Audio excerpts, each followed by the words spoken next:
Konflik antara Iran dan Israel kian memanas. Terlebih setelah Presiden Amerika Serikat Donald Trump memutuskan membantu Israel dengan mengebom 3 situs nuklir Iran.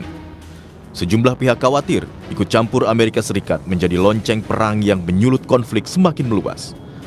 Pengamat hubungan internasional Universitas Padjadjaran, Tengku Reza Syah bilang, konflik kedua negara berpotensi menimbulkan perang yang lebih besar dan meluas jika PBB tidak cepat bertindak. Ini ada potensi menjadi perang dunia ketiga kalau Dewan Keamanan PBB tidak cepat bertindak dan untuk mendamaikan Iran dan Israel tersebut. Dan Amerika Serikat sudah terlanjur menghidupkan sumbu perang dunia ketiga karena saat ini dunia berpikir-pikir siapa yang akan serangan serupa akan ditujukan kepada siapa. Saya pikir Rusia sudah mulai waspada. Kemudian juga Cina juga mulai waspada. Tapi kalau kita melihat bagaimana kemampuan serangan Iran atas Israel beberapa hari lalu, itu kelihatan sekali. Peluru kendali mereka itu beranak di atas sekitar 40 km dari Israel, dan seringkali peluru kendali tersebut mampu bergerak vertikal, diagonal, dan horizontal. Kita lihat misalnya bagaimana peluru kendali itu berhasil menghancurkan markas Intel dari Israel. Sekjen PBB Antonio Guterres khawatir atas serangan militer Amerika Serikat terhadap 3 situs nuklir Iran. Kata Sekjen PBB, serangan Amerika Serikat ke Iran berpotensi memperparah ketegangan kawasan dan juga mengancam perdamaian dan keamanan internasional. Ago, in this very chamber, I made a direct appeal. Give peace a chance. That call was not heeded. Instead, the bombing of Iranian nuclear facilities by the United States marks a perilous turn in a region that is already reeling. From the outset of the crisis, I have repeatedly condemned any military escalation in the Middle East. The people of the region cannot endure another cycle of destruction. And yet, we now risk descending into a rat hole of retaliation after retaliation. To avoid it, diplomacy must prevail. Sementara, satu langkah baru kini tengah dilakukan pihak Iran. Kami kutip dari Kompas.com yang diambil dari TV pemerintah Iran, pernyataan anggota Komisi Keamanan Nasional Mayor Jenderal Esmail Qowsari. Qowsari menyatakan, parlemen telah mencapai kesimpulan bahwa Selat Hormuz harus ditutup, meski keputusan akhir berada di tangan Dewan Keamanan Nasional tertinggi Iran. Selat Hormuz merupakan salah satu jalur perdagangan minyak mentah utama di dunia, yakni bisa mencapai 20-30% pasokan minyak dunia.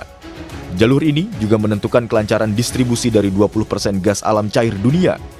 Jika penutupan benar-benar dilakukan, maka harga minyak dunia diproyeksikan meroket.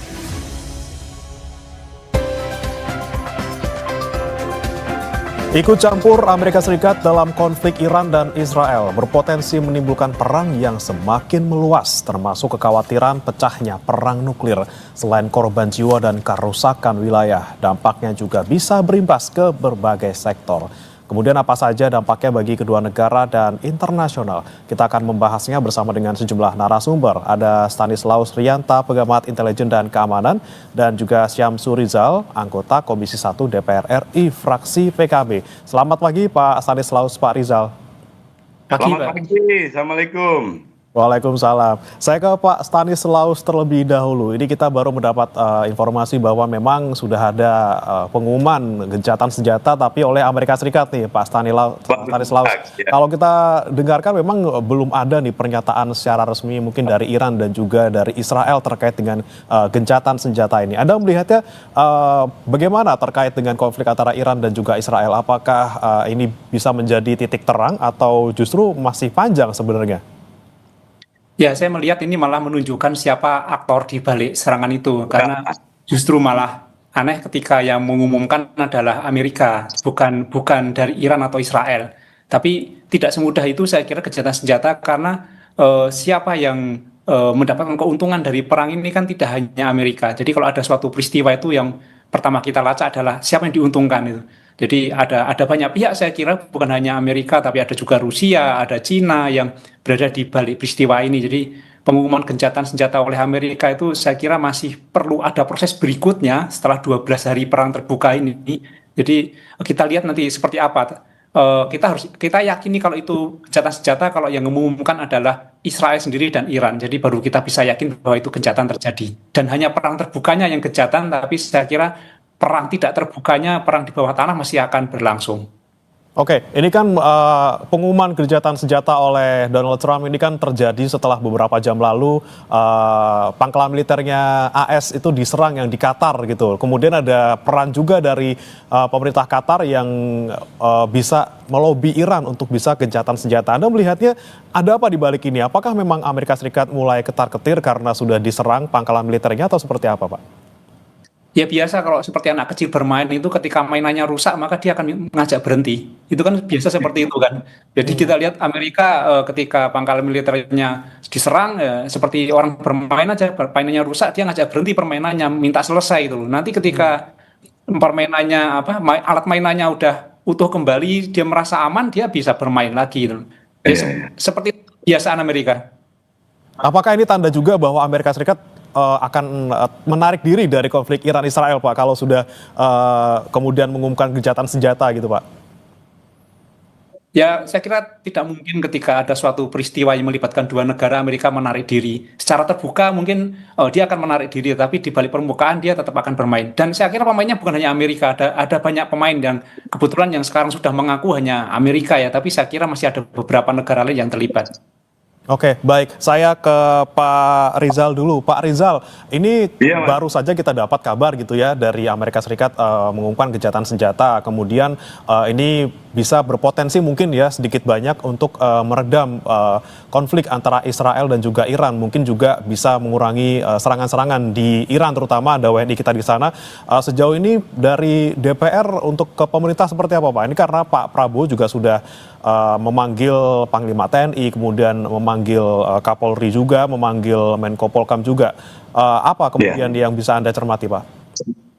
Iya, yang pertama, Mas, adalah bahwa perang antara Iran dengan Israel ini itu adalah muara dari banyak proses sebelumnya. Dan tentu itu adalah tanda bahwa dunia sedang tidak baik-baik saja, karena ada konflik-konflik di multipolar relation ini yang sebenarnya sifatnya dia laten. Dan itu mewakili kepentingan banyak pihak, kepentingan banyak negara, dan tentunya ini adalah bagian dari akumulasi panjang yang menjadi kekhawatiran bersama seluruh dunia. Dan ini tentu wajib disikapi oleh Indonesia sekaligus juga diantisipasi. Alhamdulillah karena Presiden Prabowo sudah melakukan langkah-langkah sebelumnya. Bahkan sebelum perang ini dimulai, Presiden kita itu sudah melakukan pendekatan-pendekatan dengan Perancis sudah, sebelumnya dengan Cina, kemudian yang terakhir dengan Presiden Putin. Dan itu adalah bagian dari meneguhkan posisi Indonesia yang ingin berada bukan di antara orang-orang atau negara-negara yang berkonflik. Dan tentu saja ini menjadi bagian dari politik luar negeri kita yang bebas aktif, sehingga kita tetap bisa memainkan peran yang strategis tanpa merugikan kepentingan negara Republik Indonesia. Dan itu menjadi sebuah hal yang patut untuk kita apresiasi, sekaligus juga kita berikan dukungan-dukungan kepada Presiden kita. Yang kedua yang paling penting ini adalah dari proses perang ini, itu kelihatan banyak sekali kepentingan-kepentingan di luar kepentingan regional dua negara atau regional di Arab ini. Yang pertama, kemarin Pakistan mengumumkan model diplomasi aktual yang kalau menurut saya cerdas, sekaligus juga menjadi titik satir. Kenapa saya bilang begitu? Karena Pakistan menyampaikan bahwa akan segera mengusulkan untuk Presiden Trump ini menerima Nobel Perdamaian. Itu adalah sebuah solusi cerdas yang disampaikan oleh Pakistan, sekaligus juga menjadi bentuk satir. Lo ini mau dapat Nobel Perdamaian, tapi ternyata juga jadi troublemaker, jadi kreator misalnya. Atau memang itu menjadi apresiasi kepada Presiden Trump bahwa Anda ini adalah tokoh perdamaian. Jangan jadi benalu di antara konflik-konflik ini, atau jangan jadi kreator di antara konflik ini. Sehingga ini adalah model diplomasi di satu sisi sangat positif, di sisi lainnya itu menjadi peringatan bahwa Anda ini adalah tokoh yang bisa menjadi pembawa perdamaian atau bahkan bisa menjadi pendorong perang. Yang kedua, fenomena yang menarik ini adalah karena secara sepihak Presiden Trump mengumumkan gencatan senjata. Apa yang Pak Stanis sampaikan tadi itu adalah analogi yang sangat bagus. Bagaimana anak-anak kita, anak kecil itu bermain kemudian mainannya rusak, narik diri dulu, sebentar kalau udah bagus lagi, sikat lagi, ngajak lagi perang. Dan ini menjadi fenomena yang ditampilkan oleh Presiden Trump yang tentunya ini akan menjadi multi interpretasi bagi kita semua. Terlepas dari hal itu, posisi Indonesia ini sudah jelas bahwa kita tetap tidak menginginkan terjadi perang, tetapi sudah harga mati bahwa Palestina itu harus diberikan kewenangan untuk bisa merdeka dan bisa menjadi pengakuan bangsa Indonesia bahwa memang Palestina itu adalah sebuah entitas bukan cuma bangsa, tetapi sekaligus juga sebagai sebuah negara. Dan ini yang penting. Kalau dalam perspektif yang ketiga ini adalah apa yang sudah dilakukan oleh Kementerian Luar Negeri itu menjadi sangat penting karena 99 orang dari kurang lebih 386 yang teridentifikasi ada di wilayah konflik itu sudah dalam tahap ready to fly. Sudah dalam tempat yang memungkinkan untuk segera dievakuasi kalau eskalasi ini terus berkembang. Jadi dari 386 itu sudah ada 99 dan kita juga sudah minta TNI ini untuk ikut dalam proses ini, baik dalam konteks atase pertahanan yang ada di negara-negara sekitar Arab ini ataupun juga kita mengirimkan delegasi untuk bisa melakukan evakuasi. Kenapa? Karena TNI ini sudah memiliki Undang-Undang Nomor 3 yang baru direvisi Undang-Undang TNI itu, yang salah satu penambahan tugasnya itu adalah bagaimana memberikan perlindungan yang komprehensif terhadap warga negara Indonesia yang ada di luar negeri, terutama dalam keadaan perang. Dan ini tentu menjadi tugas atau domain di TNI yang baru diberikan kewenangan ini. Dan mari kita semuanya ikut mengambil bagian, paling tidak berdoalah supaya segera berhenti karena dampaknya memang luar biasa. Baru perang yang hari ke-13 ini, dolar sudah mulai kembali rebound. Yang tadinya kita berharap bisa berada di angka paling tidak di angka 16.000 lah. Tapi ternyata ini sudah menuju ke 16.500 lagi. Demikian Mas, ya siap. Oke, baik. Saya kembali ke Pak Stanislaus. Memang kalau tadi Anda bilang bahwa pengumuman gencatan senjata oleh Amerika Serikat ini bukan serta-merta kemudian mengakhiri konflik di Iran dan juga Israel, dan juga masih ada potensi konflik di sana gitu ya Pak ya. Apalagi yang diserang di Iran ini adalah kan situs nuklirnya yang dituding oleh Amerika Serikat ini berpotensi menjadi senjata gitu ya Pak ya. Kemudian Anda melihat konflik yang antara Iran, kemudian Israel maupun Amerika Serikat ini akan mengarah kemana setelah ini Pak?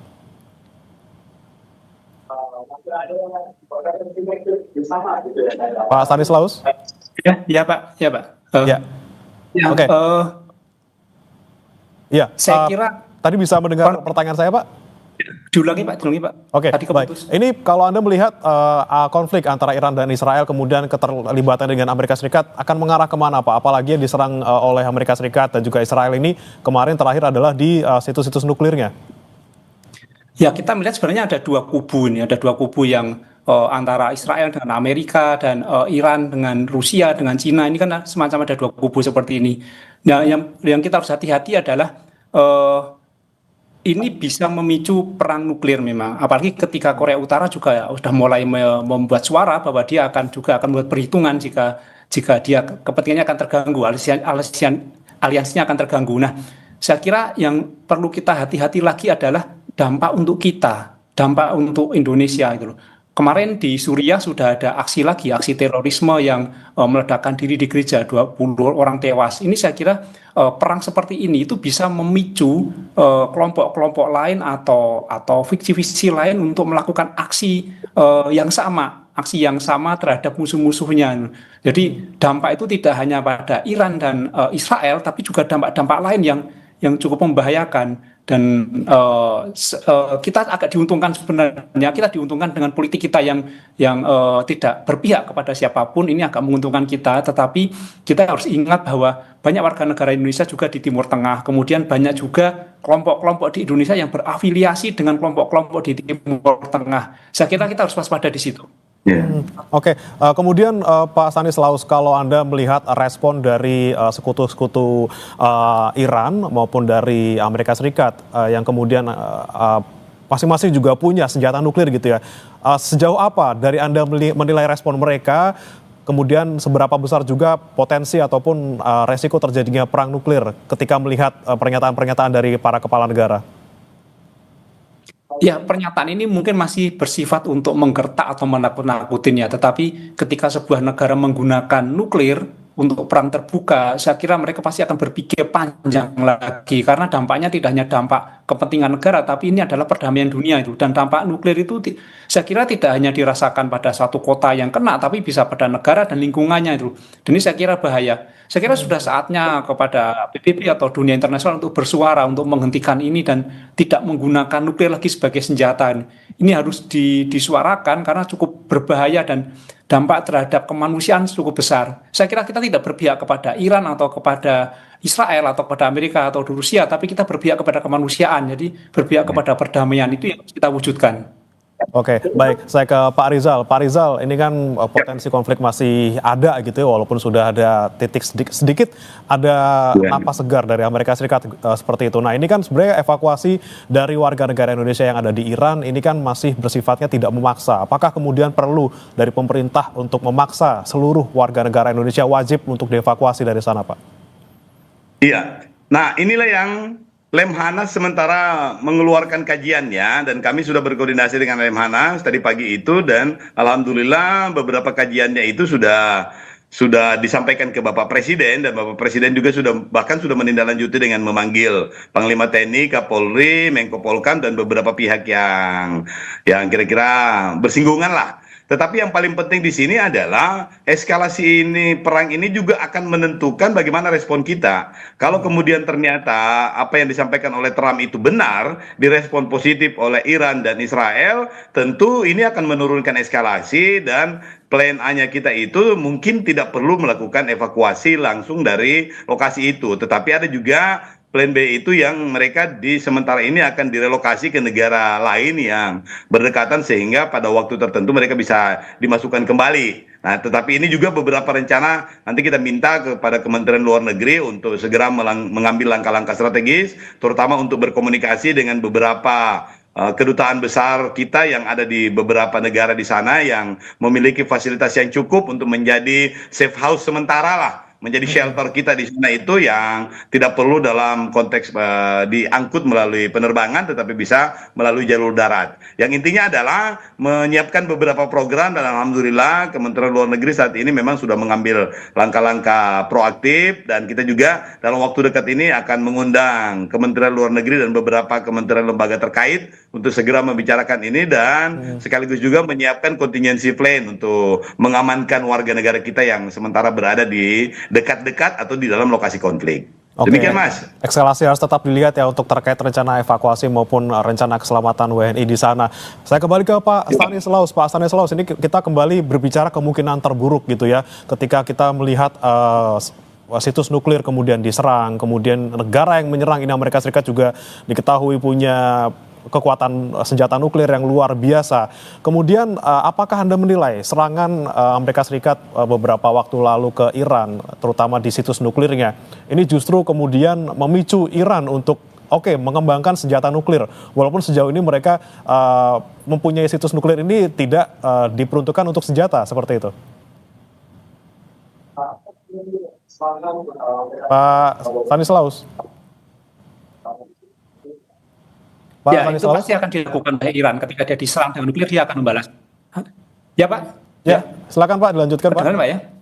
Ya, saya kira perang nuklir terbuka ini memang pasti akan dilakukan oleh Iran ketika dia mendapat serangan dari Amerika. Tetapi perang nuklir seperti ini, perang terbuka, itu biasanya tidak lama karena resource-nya juga pasti akan terbatas. Jadi resource Iran terbatas, Israel terbatas, kecuali ketika ada support dari negara-negara lain.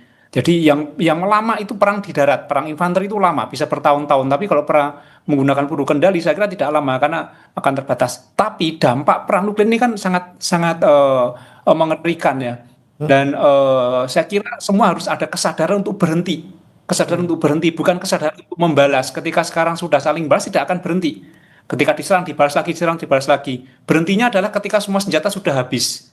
Nah, sekarang adalah kesadaran untuk berhenti itu harus diciptakan, tidak perlu menunggu senjata mereka habis. Karena kalau menunggu senjata habis, ini juga dampaknya akan sangat mengerikan. Tapi saya kira tidak akan lama, ini akan berhenti, karena resource-nya pasti juga akan terbatas. Oke, kalau Anda melihat lagi Pak Stanislaus, Iran sudah menyatakan kemungkinan akan mencabut keterlibatannya dalam NPT, perjanjian NPT Pak, yang dimana sebenarnya NPT ini kan kita tahu perjanjian yang isinya terkait dengan tidak memakai senjata nuklir atau pelucutan senjata nuklir. Kalau Anda melihat Iran sudah mempunyai kemungkinan untuk menarik diri dari perjanjian NPT, apakah kemudian ini juga membuat potensi ataupun resiko perang nuklir ini semakin besar, Pak?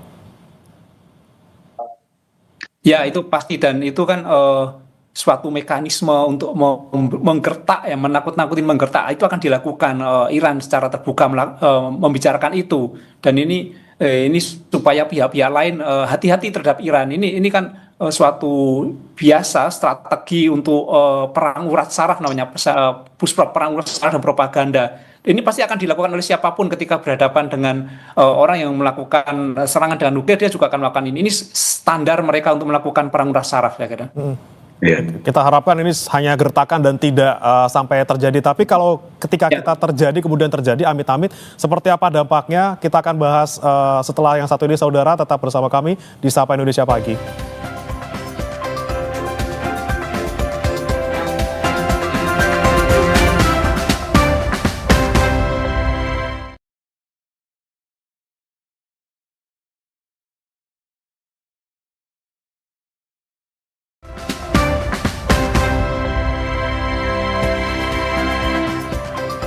Kembali bersama kami di Sapa Indonesia Pagi, saudara. Kita masih membahas terkait dengan potensi ataupun resiko perang nuklir di tengah konflik antara Iran dan juga Israel.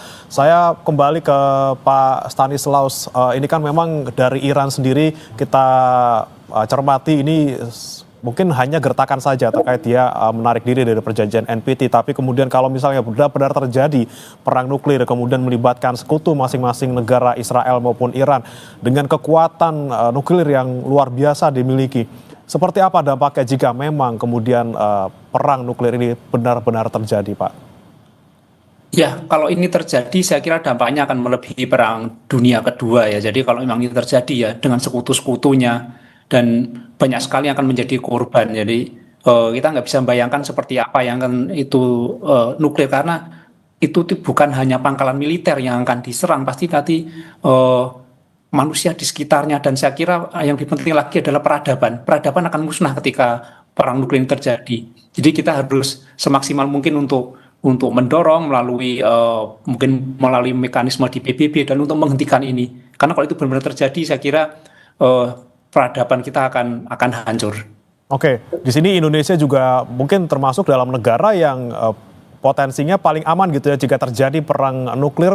Indonesia menjadi salah satu tempat yang aman. Kemudian saya mau ke Pak Rizal. Pak Rizal, walaupun Indonesia ini dinilai sebagai salah satu negara yang aman jika amit-amit terjadi perang dunia yang melibatkan nuklir seperti itu, peran Indonesia dalam konflik antara Iran dan juga Israel seperti apa, Pak? Apakah perlu nih kita datang ke Iran kemudian untuk berbicara, ataupun kita cukup saja berbicara ataupun bertemu dengan negara-negara anggota OKI untuk membahas hal ini, Pak? Iya, yang pertama, strategi diplomasi yang diperlihatkan oleh Presiden Prabowo ini udah sangat cerdas, karena mendatangi beberapa negara yang identik dengan supporter peserta konflik inilah, peserta perang ini. Sebelumnya menandatangani MOU dengan Presiden Prancis, kemudian datang lagi ke Presiden Putin, dan sebelumnya juga ada beberapa proses yang lain. Dan tentunya ini adalah bagian dari strategi cerdas seorang Presiden Republik Indonesia yang patut kita dukung. Yang belum dilakukan adalah bagaimana Presiden Prabowo ini atau negara Republik Indonesia ini mengambil peran lebih strategis. Bisa berkeliling atau menyampaikan atau meminta melakukan konferensi perdamaian, menginisiasi pola-pola gerakan yang selama ini belum dilakukan. Bisa saja Presiden Prabowo menginisiasi untuk mengundang beberapa negara dan melakukan konferensi perdamaian untuk memberikan tekanan-tekanan kepada negara-negara yang akan atau mau terlibat atau ingin terlibat dalam perang ini baik secara langsung maupun tidak langsung untuk segera menahan diri supaya perdamaian bisa segera tercipta. Tetapi ada hal yang sangat menarik.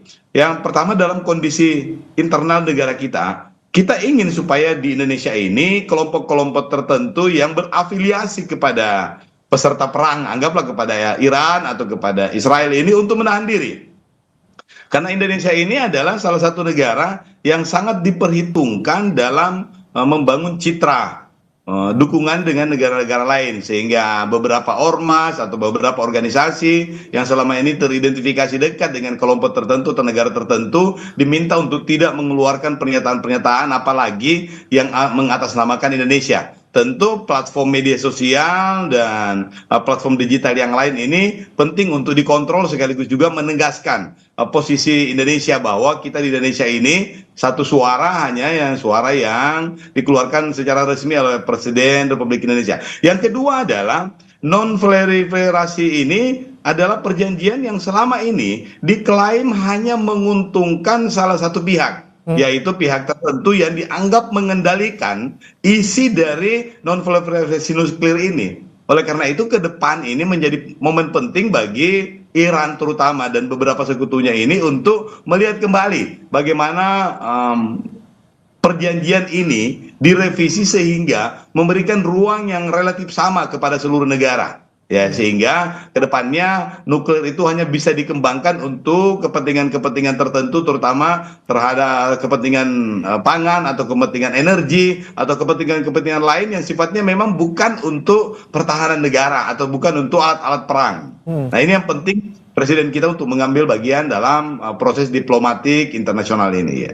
Oke, saya ke Pak Stanislaus lagi. Pak Stanislaus, kita melihat memang di perjanjian NPT ini Amerika Serikat ada di sana, kemudian Iran juga ada di sana, tapi Israel tidak ada di sana. Kemudian Anda melihat bagaimana yang dilakukan Amerika Serikat kemarin menyerang ataupun membombardir situs nuklir dari Iran. Ini kan apakah menjadi satu hal yang mengindikasikan bahwa Amerika Serikat ini melanggar perjanjian, ini hal yang ilegal. Kemudian bagaimana dengan omongan orang-orang di luar sana bahwa Amerika Serikat menganut standar ganda, Israel yang sudah jelas punya senjata kemudian tidak diusik, tapi Iran yang kemudian tidak ataupun belum terbukti mempunyai senjata, hanya punya situs nuklir kemudian justru diserang. Anda melihatnya seperti apa, Pak Stanislaus? Ya, negara besar seperti Amerika kan kadang memang maunya sendiri ya, jadi dia hanya mau mengikuti perjanjian yang menguntungkan dia. Itu udah sejak dulu seperti itu, saya kira. Jadi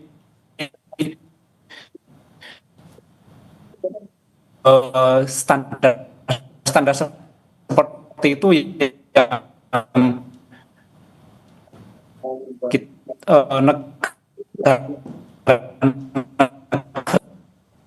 Stanislaus akan dirugi, kan misalnya itu bisa kita lakukan. Saya kira itu standar Amerika seperti itu, memang untuk melakukan standar ganda. Jadi memang dalam hal perjanjian seperti itu Amerika pasti main dua kaki. Dia mempunyai celah-celah untuk tetap melakukan keinginan dia gitu. Jadi saya kira yang bisa kita lakukan adalah kesepakatan dengan banyak negara, kesepakatan yang besar entah melalui mekanisme PBB atau yang lain, supaya Amerika tidak merasa paling besar dan bisa melakukan aktivitas yang menguntungkan dia dan sekutunya saja. Oke, kemudian peran Indonesia, Pak, apakah mungkin punya peran yang cukup besar sebagai negara non-blok dan juga negara yang menganut bebas aktif ini, Pak? Ya, saat ini saya yakin pemerintah sudah melakukan banyak lobby, banyak pendekatan-pendekatan, tapi yang penting lagi sebenarnya di dalam negeri dikendalikan supaya banyak sekali pihak ini yang menyebarkan berita yang disinformasi atau yang mendukung A, mendukung B. Saya kira kita bukan mendukung salah satu pihak dari mereka, kita tidak mendukung pihak yang berperang, kita mendukung pihak yang menciptakan perdamaian. Ini harus kita wujudkan. Ini dia dampaknya, tidak hanya dampak secara ekonomi, namun juga ada dampak keamanan di Indonesia. Tadi seperti Anda sampaikan dan juga Pak Rizal bilang ada pihak-pihak yang perlu untuk diredam gitu ya, eskalasinya di lapangan. Ada mereka-mereka yang terindikasi ataupun terafiliasi dengan pihak-pihak tertentu. Ini langkah-langkah yang harus diambil apa nih, Pak Stanislaus? Ya, pemerintah harus tegas ketika ada pihak-pihak yang di dalam negeri yang memprovokasi, yang menyebarkan disinformasi, saya kira harus tegas. Jadi tujuan pemerintah adalah menciptakan perdamaian, bukan mendukung pihak tertentu untuk melakukan perang terhadap pihak lain. Jadi saya kira saatnya pemerintah untuk melakukan pentertiban terhadap yang menyebarkan hoax, yang disinformasi, atau yang mendukung pihak tertentu. Jadi kita mendukung perdamaian, bukan mendukung pihak untuk melakukan perang. Ini kita harus tegaskan itu. Baik, Pak Rizal, saya ke Anda lagi. Tadi ada sempat singgung soal potensi adanya aktivitas dari pihak-pihak tertentu di dalam negeri yang mungkin punya afiliasi dengan aktivitas di luar. Kemudian apa yang Anda harapkan dari pertemuan Pak Prabowo dengan sejumlah kepala lembaga negara ini? Apakah salah satunya juga menyasar hal itu, Pak? Karena memang tidak hanya kita ngomongin soal WNI yang ada di luar, kemudian bagaimana dampaknya dengan ekonomi kita, tapi juga keamanan dan juga kestabilan di dalam negeri, Pak. Betul. Dan memang kita minta kepada kementerian, kepada presiden lah, supaya untuk menertibkan, karena ada beberapa materi yang relevan, yang sebenarnya materinya sudah tidak kontekstual. Jadi dalam 2 hari terakhir ini beredar wawancara dengan satu pimpinan organisasi besar, yang kemudian mengklaim bahwa salah satu negara yang terlibat di situ yang relevan, itu tidak memiliki nation, atau tidak memiliki pengakuan kemerdekaan misalnya, atau salah satu negara itu dianggap sebagai negara yang sudah terkenal ekstrim misalnya, dan lain-lain. Dan ini penting untuk ditertibkan supaya ini tidak menjadi wakil dari keinginan Indonesia. Kenapa? Karena dengan proses-proses kapitalisasi isu misalnya, kemudian ada disinformasi atau bahkan misalnya malinformasi kemudian yang di-create dan dikapitalisasi, itu bisa menjadi citra bahwa Indonesia seperti itu, padahal sama sekali tidak. Oleh karena itu memang Indonesia, pimpinan negara kita ini, Pak Presiden itu mesti mengambil sikap untuk menyampaikan secara terbuka bahwa posisi Indonesia seperti ini, sekaligus juga meminta kementerian lembaga terkait, BSSN, Komdiji untuk menjaga lalu lintas informasi ini tidak tanda kutip tidak tercitrakan sebagai mewakili Indonesia. Dan itu tentu butuh kebijakan ekstra, itu strategi kita dalam negeri. Tetapi untuk di luar negeri sekali lagi itu penting untuk diulang-ulang apa yang Pak Stanis sampaikan itu tadi, untuk mencoba menginisiasi gerakan non-PBB kalau perlu di luar untuk beberapa organisasi lain yang sifatnya itu adalah organisasi multilateral, untuk mereka bisa mensuarakan atau menyampaikan kondisi-kondisi supaya orang lain atau negara lain itu bisa menahan diri untuk mengambil bagian dalam perang ini, kecuali untuk perdamaian. Ya. Oke, baik. Saya kembali ke Pak Stanislaus. Ini kalau kita bicara soal PBB, soal keamanan kita akhir-akhir ini, apalagi paling baru terkait dengan Israel dan juga Iran. Bagaimana Anda melihat kemudian peran dari Dewan Keamanan PBB yang selama ini mungkin kita tidak mendengar aktivitasnya ataupun upayanya untuk konflik antara Iran dan juga Israel terutama? Ya, saya lihat Dewan Keamanan PBB terganggu dengan hak veto. Jadi hak veto inilah yang mengganggu peran penting dari Dewan Keamanan PBB. Jadi saya kira perlu mekanisme di luar PBB, saya setuju Pak Rizal, jadi supaya menggalang kekuatan dari berbagai negara, supaya seruan-seruan dari dunia internasional itu tidak terganggu dengan hak veto. Saya yakin Amerika akan selalu mendukung kepentingan Israel dan kepentingan dia yang ketika keputusan PBB itu tidak sesuai, nanti dia akan menggunakan hak veto. Saya kira ini yang menjadi hambatan untuk menyuarakan di PBB.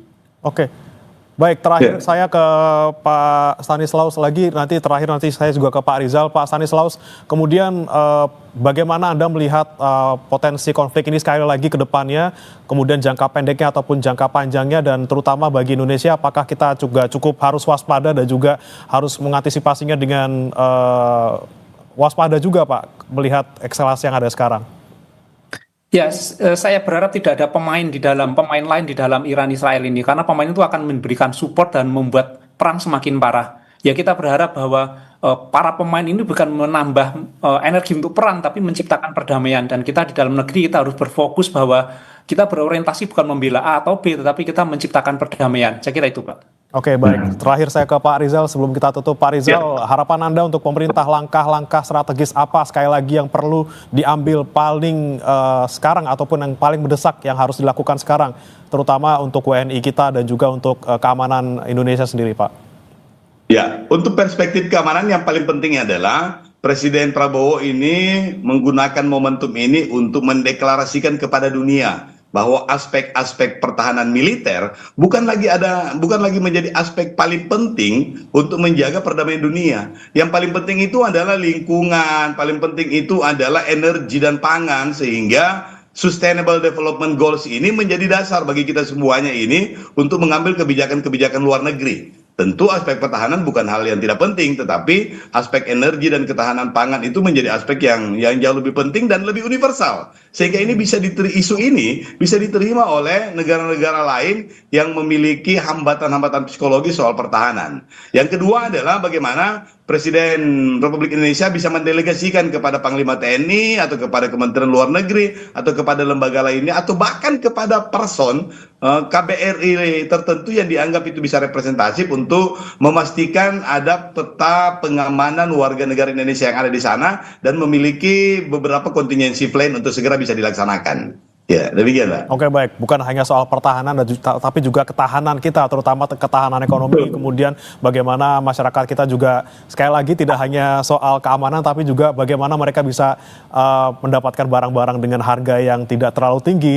Karena kan sekali lagi ya, perang antara Israel dan juga Iran ini juga berdampak pada kita secara ekonomi. Terima kasih Pak Syamsur Rizal, anggota Komisi 1 DPR RI, dan juga Pak Stanislaus Rianta, pengamat intelijen dan juga keamanan, telah bergabung bersama kami di Sapa Indonesia Pagi. Selamat pagi, Pak. Selamat pagi.